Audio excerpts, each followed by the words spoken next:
Cette vidéo a pour but d'expliquer simplement que sont les grecs en trading et quel impact ils vont avoir dans votre trading. Rappel express de l'épisode précédent, une option c'est un droit et ce droit il a un prix, la prime. Cette prime bouge en permanence. La vraie question c'est à cause de quoi? Trois forces principales. 1. Le prix du sous-jacent. Le marché monte ou descend, ta prime réagit. 2. Le temps. Chaque jour qui passe rapproche l'échéance et ça a un coût. 3. La volatilité implicite. La nervosité que le marché anticipe d'ici l'échéance. Il en existe une quatrième, le taux d'intérêt. Mesuré par un grec qui s'appelle Rho, mais sur les horizons court terme qu'on trade, son effet il est négligeable, on va l'écarter tout de suite.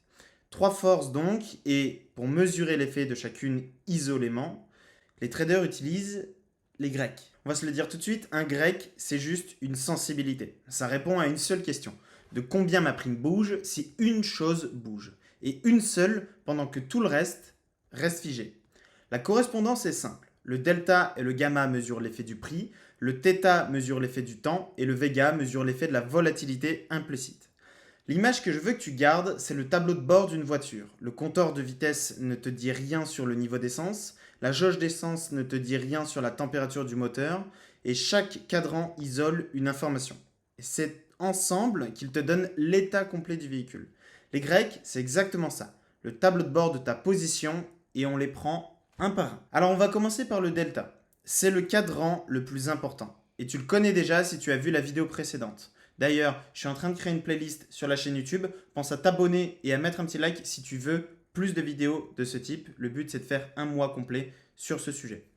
Définition de combien la prime bouge quand le sous-jacent bouge d'un point.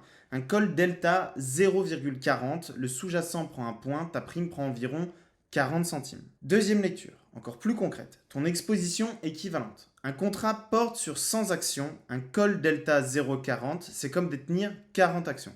Les bornes, maintenant, un call a un delta entre 0 et 1, il gagne quand le marché monte. Un put entre 0 et moins 1, il gagne quand le marché baisse.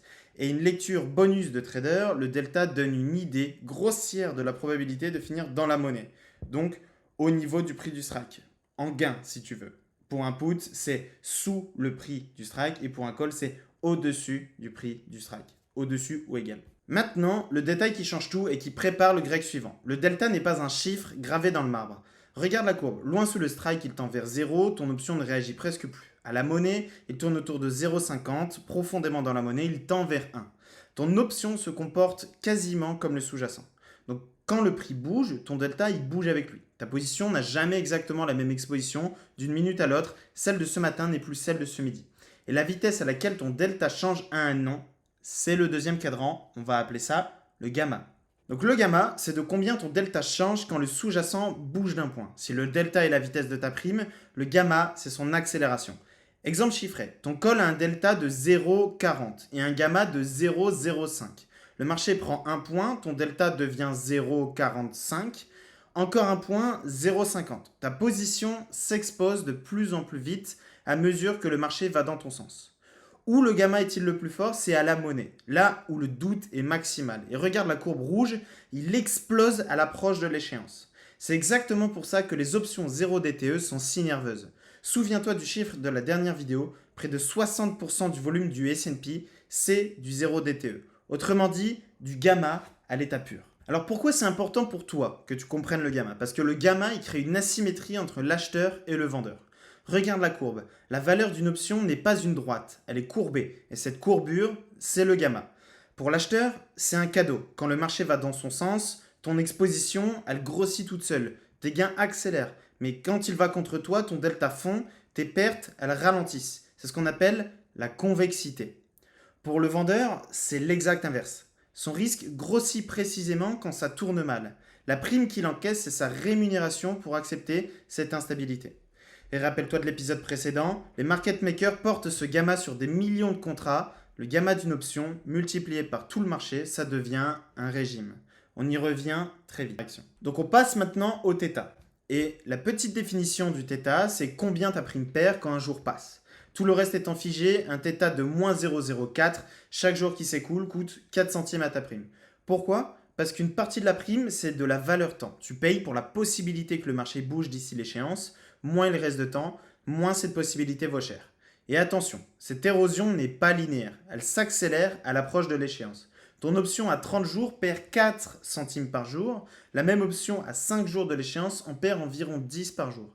Regarde la courbe, ça fond doucement, puis ça s'effondre. D'un côté du θ, il y a l'acheteur qui paye le temps. Chaque jour, de l'autre, le vendeur qui l'encaisse. Retiens ça. Quand tu achètes une option, le chrono joue contre toi, même si tu as raison sur la direction. On passe maintenant au Vega. Petite définition du Vega, le Vega c'est de combien ta prime bouge quand la volatilité implicite bouge d'un point. La volatilité implicite, c'est la nervosité que le marché anticipe, pas celle qui a déjà eu lieu. C'est celle qui est attendue. Exemple, Vega 0,11. La vol implicite passe de 20 à 21, ta prime prend 11 centimes. Elle retombe de 3 points, ta prime perd 33 centimes. Et là, je dois te parler du piège classique du débutant. L'IV crush, donc l'implied volatility crush. Avant une annonce, résultat, inflation, banque centrale. Tout le monde anticipe du mouvement, la vol implicite gonfle, les primes sont chères, l'annonce tombe et l'incertitude disparaît, la vol implicite s'effondre. Regarde les barres, le prix n'a pas bougé et la prime est passée de 2,30 à 97.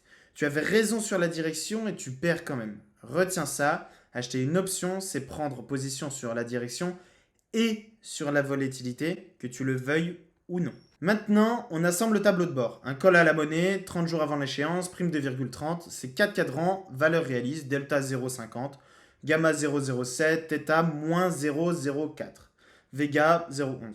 Lisons-les ensemble, ligne par ligne. Le marché prend un point, ta prime prend 50 centimes. Et grâce au gamma, ton delta passe à 0,57, tu es plus exposé qu'avant. Un jour s'écoule sans mouvement, moins 4 centimes, prélevé automatiquement. La vol implicite monte d'un point, plus 11 centimes, elle chute de 3 points après une annonce, moins 33. Tu vois le tableau, ta position vit en permanence, sous 4 forces simultanées. Un trader d'options qui ne regarde que la direction, c'est un pilote qui ne regarde que le compteur de vitesse, avec la jauge d'essence dans le rouge. Un passage important. Comme d'habitude, 2 pièges avec les Grecs. Le premier, les lire comme des prédictions. Un grec, c'est une photo instantanée d'une sensibilité. Et cette photo change dès que le prix, le temps ou la vol bouge. Ton delta de ce matin n'est pas ton delta de cet après-midi. Un grec décrit ta position maintenant, pas le marché de demain. Le deuxième, vouloir tout maîtriser d'un coup. Réciter les 4 définitions, ce n'est pas savoir les lire. Ouvre une vraie chaîne d'options et vérifie chaque grec sur un exemple réel. Voilà l'ordre que je te conseille. D'abord le delta et le θ. Ton exposition et ton coût du temps. C'est le minimum vital.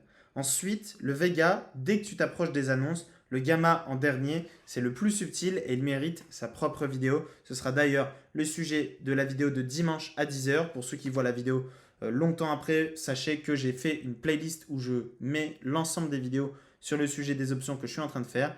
Tout est gratuit sur cette chaîne YouTube, 100% du contenu est gratuit. Je vous attends sur le Discord qui est en description. Pense à vous abonner également. La playlist est sur la chaîne YouTube. Petit pouce bleu et dites-moi en commentaire ce que vous en pensez.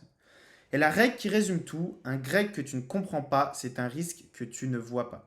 On va faire un récap en 4 lignes. Le delta, ta sensibilité au prix et ton exposition équivalente. Le gamma, la vitesse à laquelle ton delta change. Le θ, ce que chaque jour te coûte ou te rapporte.